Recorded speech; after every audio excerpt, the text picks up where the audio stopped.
Welcome to Traveler's Tales. I am your host, Greg Alonzo. Today I will be your guide through history as we take a look at more lost cities of the ancient Mediterranean. Before we begin, just a reminder that we post new videos every Tuesday and Friday. Don't forget to hit the little bell icon to be notified each time we post new videos. Moving right along. Mythology tells us one thing, while archaeology tells us another. Palmyra was an ancient Semitic city in present-day Homs Governorate in Syria. Archaeological finds date back to the Neolithic period, and documents first mention the city in the early 2nd millennium before the Common Era. Palmyra grew wealthy with trade caravans. The Palmyrines became renowned as merchants who established colonies along the Silk Road. They were still a dominant trade force as the Romans began overtaking the region and remained a vital economic source throughout the empire. Palmyran wealth enabled the construction of monumental projects such as the Great Promenade and the Temple of Bel, and the distinctive tower tombs. Ethnically, the Palmyrines were of mixed heritage, primarily Amorite, Aramaeans, and Arabs. The city's social structure was tribal, and its inhabitants spoke Palmyrene, which was a dialect of Aramaic. However, Greek was used for both commercial and diplomatic purposes. By the 3rd century of the Common Era, Palmyra had become a prosperous regional center.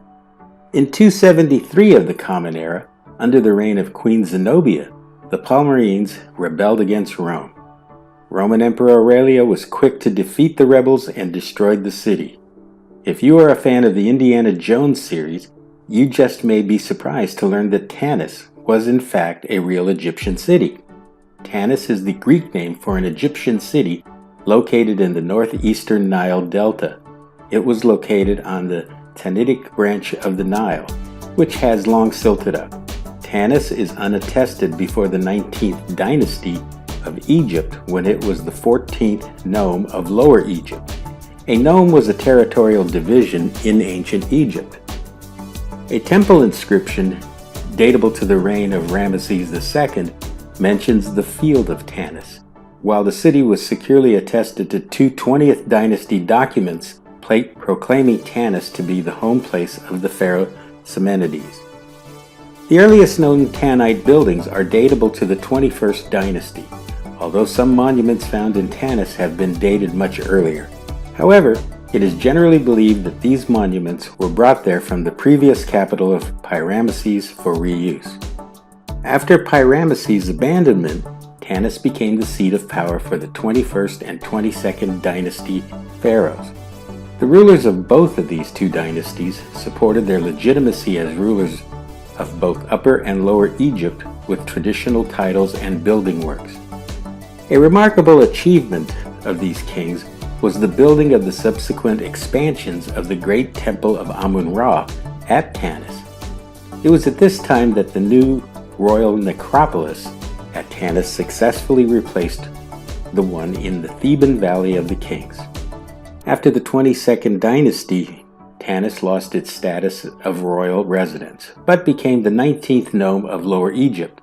Tanis remained populated until it was finally abandoned by the Romans, as they saw no use to maintain the city. Tanis may not have housed the Ark of the Covenant, as was proposed in the Hollywood blockbuster Raiders of the Lost Ark. Nevertheless, in its day, Tanis was an important city that was home to two dynasties of pharaohs. This brings us to the end of more lost cities of the ancient Mediterranean.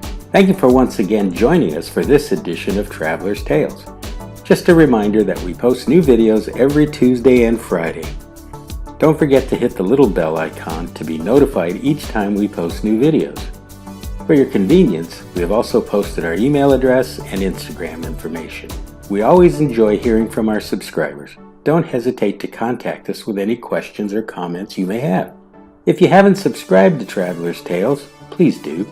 This really is the best way to help our channel grow. Traveler's Tales will return with part 2 of more lost cities of the ancient Mediterranean. Until we meet again at the crossroads of folklore and history, Kartistos.